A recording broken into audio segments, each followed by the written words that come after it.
Welcome back to Whilton Mill, round 5 of the championship, and it's the AC40 Rookies that are out next on track. Johnny Garnis and Cameron Sewell on the front row, with Alexander Merchant and Mason Foster on the second. Stuart Campbell and Tilley, Kirsch, Phillips, Wood and Crosby round out the top 10. Interesting further back as well, Ben Smith alongside Saffron Watley, Carl Payne and Sullivan Moonsey.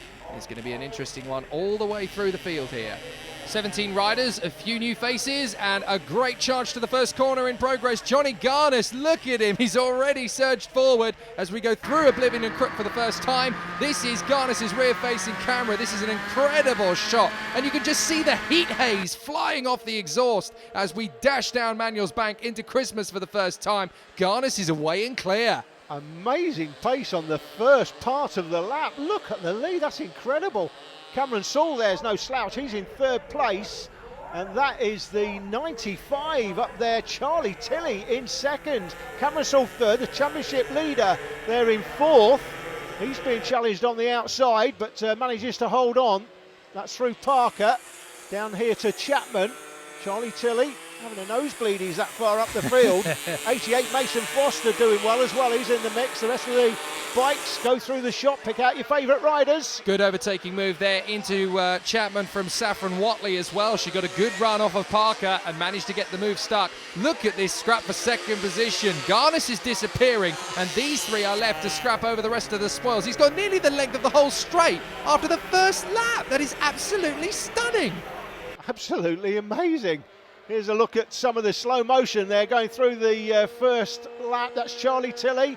100 is Cameron Sewell. 49 Alexander Merchant, the championship leader. Mason Foster on the 88. Great slow motion shot. And now we've got 4 of them. 4 of them are battling it out for second position now. Garnis has gone. He's probably at Christmas by now. But these 4 are scrapping away. He's not at Christmas. He's further on than that even. That's absolutely incredible. But this battle for second position still going on strong. Merchant, Foster, Tilley and Sewell all in the scrap. But it's Tilley who leads the group at the moment. Out of Inkermans, down to Ashby, one more time, leader not even in the picture. Alexander Merchant going round the outside, can he get the pair of them? Surely not. He's got Cameron Sewell though, he's got the inside line now. That'll be enough for him to hold on through Parker. That is Cameron Sewell, fourth on track. Second in the championship, of course, and it's the championship leader, the man in front of him, that he's battling.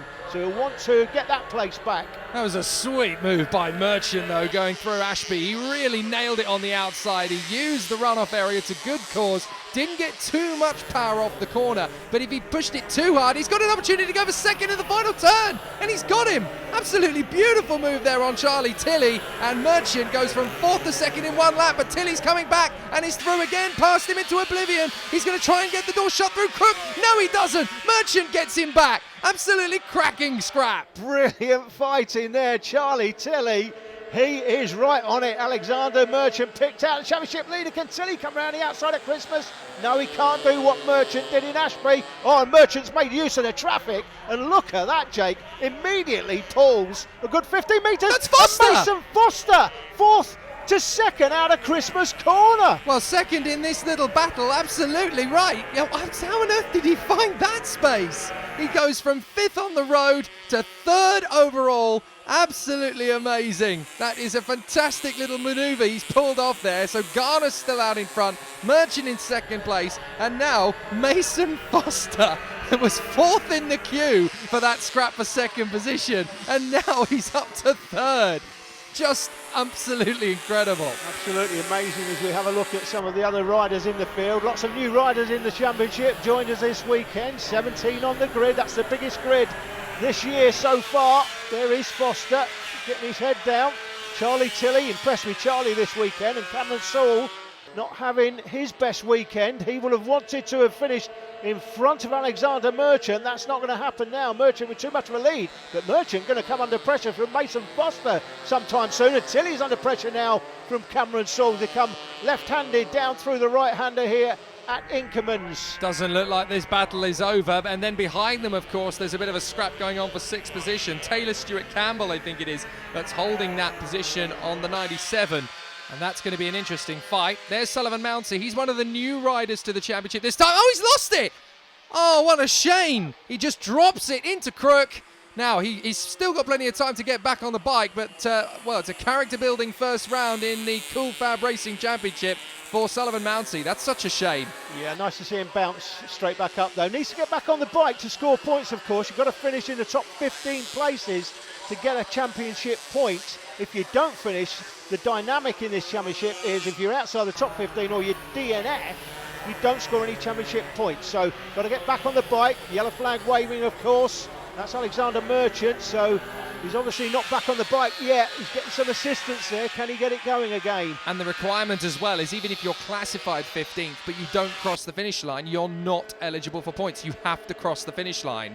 Correct. You've got to finish the race to score championship points. It's one of the dynamics in this championship that I do like so much. If you DNF, don't score any championship points, it can make such a difference in the overall championship standings. Mason Foster on the 88's trying to hunt down Alexander Merchant. He's getting closer. It doesn't look like he's getting close enough, though. No, they got past Josh Kirsch nicely enough. That was his opportunity, really, to utilise the traffic to gain a bit of ground. He didn't gain as much as he would have liked. So Josh Kirsch doesn't become a problem. On board with Johnny Garnis again as he laps the 17 Jamie Woodcock. So just look at the heat haze coming off. This is an incredible camera position. You really get to see what the bike does in the straight line. It's so much cooler through the corners, so there's not a lot of heat generated as we go on to the final lap. But down those straights, you just see just how much heat there is off the exhaust, even on these little AC40 mini motos. But Johnny Garnis has been absolutely flawless right from the word go. Not seen much of him, of course, because like a lot of these races, when you're too far ahead, you don't get to see very much. Slow down, Johnny, slow down. Let's put this in perspective. Look at that for a fastest lap. 1 minute 4.356. That is a fraction of a second under, 2 seconds faster than the nearest fastest man, which is Alexander Merchant. That is the 97 Stuart Campbell, just managing to hold off Orlando Phillips. This is the battle for 6th position we were talking about. Phillips has been reeling him in big style. But it looks to me as though Johnny Garnis has got this job done superbly. Out of the final turn, Johnny Garnis from lights to flag, and he is incredibly happy with that one. He's got every justification to be 2 seconds a lap quicker than everybody else. Well, his third lap was a 1:04.356, and nobody has been able to get in the 1:04s at all. Nobody's even made it into the 1:05s by comparison. Here is Alexander Merchant. He comes home in second place in front of Mason Foster. Great fighting rides from both of those young men. Charlie Tilley coming home in 4th position in front of Cameron Sewell. Taylor Stuart Campbell should get that 6th position in front of Orlando Phillips, with Harrison Crosby, Ben Smith and Dan Wood rounding out the top 10. But Johnny Garnis came to town to be invincible, and that's just what he's done. Absolutely flawless. I was really happy that no one overtook me, because at the start I got the whole shot, and then I was really happy because I looked behind me and there was a massive gap. Yeah, I think it was a massive gap on lap 1. It just kept increasing. Who do you want to thank for your win? I thank my dad because he paid for coming here, and he fixed all my bike, and yeah. And your mum for making you the dinner. Yeah. Note to any professional rider, always thank mum and dad. Alexander Merchant, top of the championship still, with Cameron Sewell in second place. That fight for third, though, is really intensifying. Mason Foster, Taylor Stuart Campbell and Ben Smith, all separated by just 2 points. Just time to bring you brief highlights of the Moto Team and Pitbike 140 race in this programme. It was Dane Blackburn who would be away with the fairies at the start. It was a Johnny Garnis type of performance in this one. Blackburn would be away and gone in the Pitbike 140 race. The rest of the bikes up through Christmas Corner.